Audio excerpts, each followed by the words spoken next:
Former students of Reddit, what is the loser from your school doing now? Story 1. One owns his own tattoo shop, doing all right. Another, who was a massive stoner, ended up being really great at selling cars and is quite wealthy. Story 2. He has an Emmy. He was made fun of by everyone, including me, for being incredibly passionate about photography and film and having the humongous balls it takes to continue putting his stuff out there. He's far and away the most successful person from my class and gets to do what he loves every day. I'm super happy for him. Story 3. It's kind of sad that I can just refer to their Wikipedia pages. Michael Fay.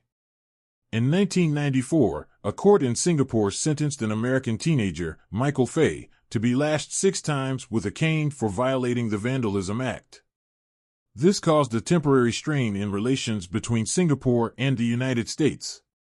Several months after returning to the United States, Fay suffered burns to his hands and face after a butane incident.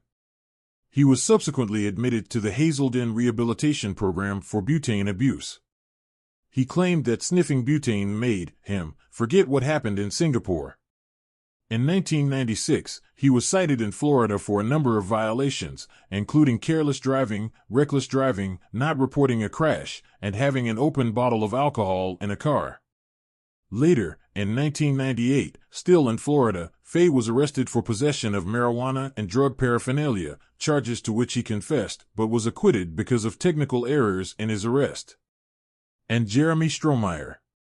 Jeremy Strohmeyer, born October 11, 1978, is an American convicted murderer, serving 4 consecutive life terms for the sexual assault and murder of 7-year-old Sher Rice Iverson, October 20, 1989 to May 25, 1997, at Prima Donna Resort and Casino in Primm, Nevada, on May 25, 1997.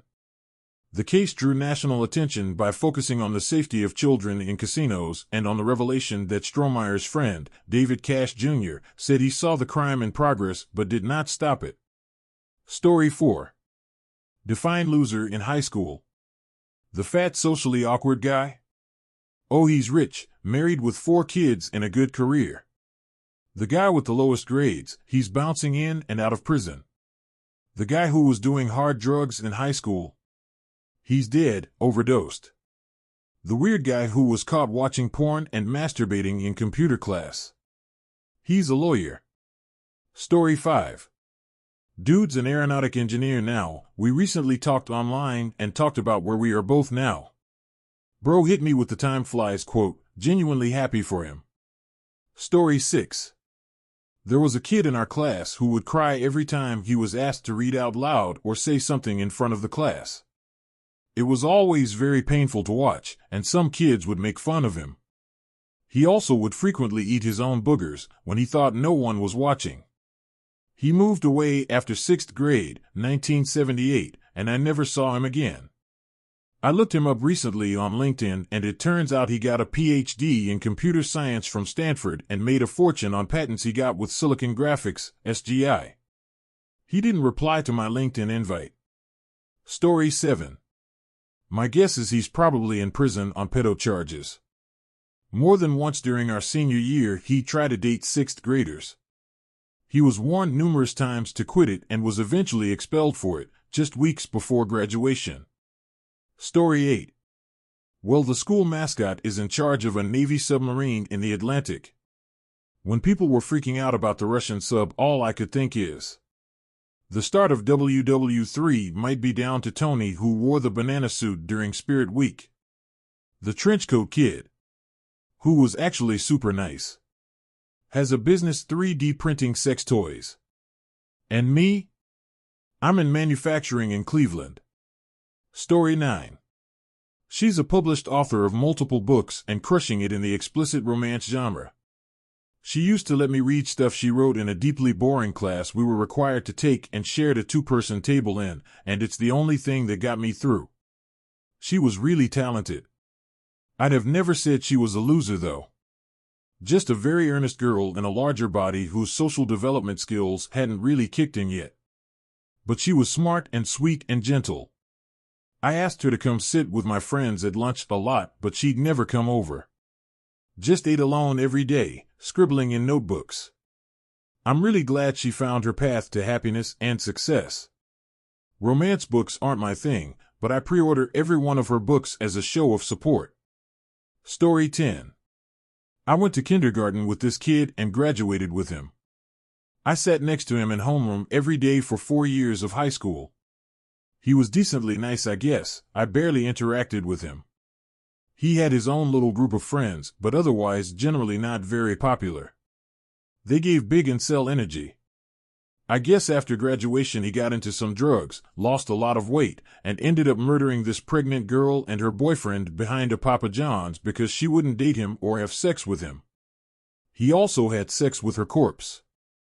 Now he's rotting in jail, sentence of 130 years. Story 11. In federal prison for blowing up those blue postal boxes with pipe bombs.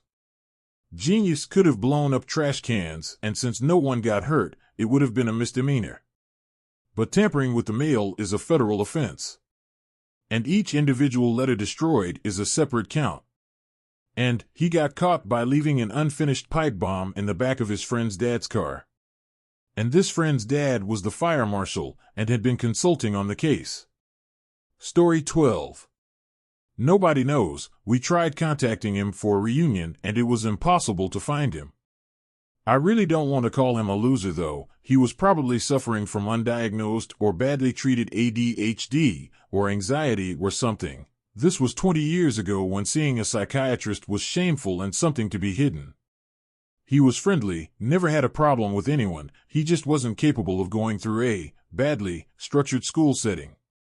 It's really sad. Some people are naturally good at school, and some just aren't, even though there's nothing wrong with them fundamentally as human beings.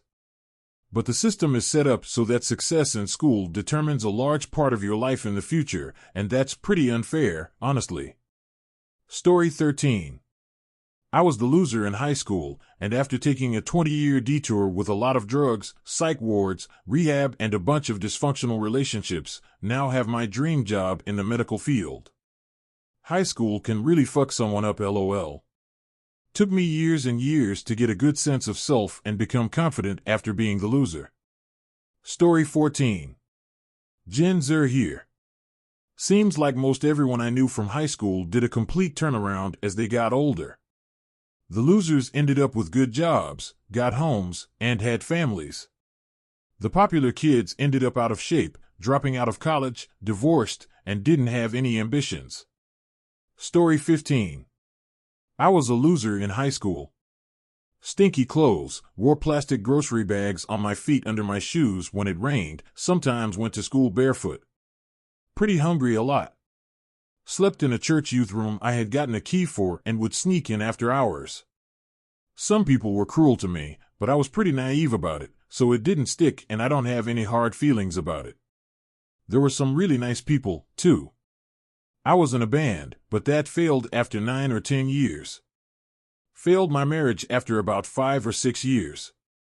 I pursued a dream of opening up my own music lessons and recording studio, but that failed too after about 8 years. Pretty spectacular failures, too. Very humbling. Back to square one style, destitute, stealing food from the grocery store level failure. So these days, I've been doing okay. I've worked with special needs kids for the last 10 years. Got my Braille certificate, got a bachelor's degree in elementary education, working on my master's in EdTech right now. Literally doing what most people are doing in their 20s, 20 years too late. Better late than never, I guess. Story 16. On Reddit right now. It's me. Everyone else from my class went on to get a professional career and family. Meanwhile, I got cancer, had a stroke, my disability payments got wrongfully stopped, and I'm going through an appeal right now. So all my old school friends are living it up in nice houses with their families with hope for the future, while I'm starving, in danger of losing the roof over my head, sick and suffering side effects from my meds, all alone and with nothing to look forward to. So yeah, I was considered a loser in school because I liked rock music while the other kids liked R&B and Boyzone. Now I'm a loser in real life, as multiple people have delighted in telling me. I don't even join my old school's Facebook page because I'm too embarrassed to let them see how my life has turned out. Story 17. He did drugs, went off to juvie in high school, robbed a liquor store at gunpoint at 19, went to prison for a number of years, and now posts wannabe thug pictures on his social media with a plethora of face tats. Ironically enough, his last name is Crook. I don't know how he's doing, but I can't say I'm surprised with what I have seen thus far. Story 18. 1. It's impossible for me to know. 2. My school was too big, there wasn't really a loser, class of 1,000 students. But I did know someone who got bullied in middle school. The teacher left the room unattended and his bully started messing with him and then punching him in the head. Every girl, which there was a lot, in the class started bullying the bully mean girl style until he sulked and we never saw him bully that kid again. Before we just let it happen, and I remember hating seeing it, but something about the hit just caused the class to stop being silent on it. I literally watched the bully shrink down. He seemed to think bullying the kid made him popular. Story 19. Dead. I learned it quite recently. I couldn't repress some feeling of joy. He was a loser, but a violent loser. Like he couldn't stand people who take studies seriously and succeed. He quit school quite early, but still roaming around the school. He had a bike and was terrorizing all kids going home, including me, by a cruel technique. He would force us to climb on his bike so he could take us home, but it was like a suicidal journey. He would cross roads at full speed without looking for any car. How anyone hasn't been killed is beyond me. This guy gave me nightmares. Then one day he disappeared. I grew up, had a modest success in my education, and landed a good job. One day while I was waiting for the bus, he came to me. He recognized me. I didn't at first, but when he talked to me, I recognized him. I wasn't scared, we were already adults at this time. He looked poor and dirty. He genuinely thought we were friends when we were young. He told me that life was hard for him, that he was struggling. But as the discussion went on, I learned that he spent his life in bars, drinking and doing nothing of his life. He asked me for help, he needed money. To get rid of him, I gave him the equivalent of $1, just enough for a coffee. He left disappointed but somehow happy to have this bit of money. He was the kind of guy who was pure scum. There was nothing good about him. I knew that if I felt less confident, he would bully me or rob me of my money. He felt I wasn't scared. He died in his 40s, and I am sure no one on this earth felt an atom of sadness. Story 20. If by loser, you mean the malnourished, abused, and neglected kid wearing dirty, torn clothes, that was me. I ran away from home and went to my grandparents'.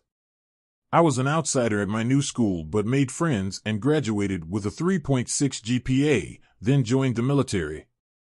Now I'm a 61-year-old combat veteran and partially disabled. But life is great now. I have a wonderful, loving girlfriend and 5 cats who genuinely adore us. Life balances out. Story 21. He was me. I was the loser of my high school who had hardly any friends and was overweight and constantly bullied. 8 years after graduation, I now live in a big city, have a 3-bedroom apartment right in the middle that overlooks the entire city, a good job with good benefits, a good group of friends, has plenty of time for my hobbies and passions, lost a ton of weight and got my ass in shape by toning out and gaining muscle, and now I'm constantly getting compliments on how great I look, and I have an active enough sex life that I feel content. So he's doing pretty damn great, LOL. Story 22. I was pretty much a loser at school, only had a couple friends, terrible grades, pretty much spent my time fucking around and gaming whilst being socially awkward. For all intents and purposes, that guy is dead now, moved country to where no one knew me, changed my whole personality, got into uni as a mature student, hit the gym, started taking care in my appearance, made a load of friends, and have a great girlfriend.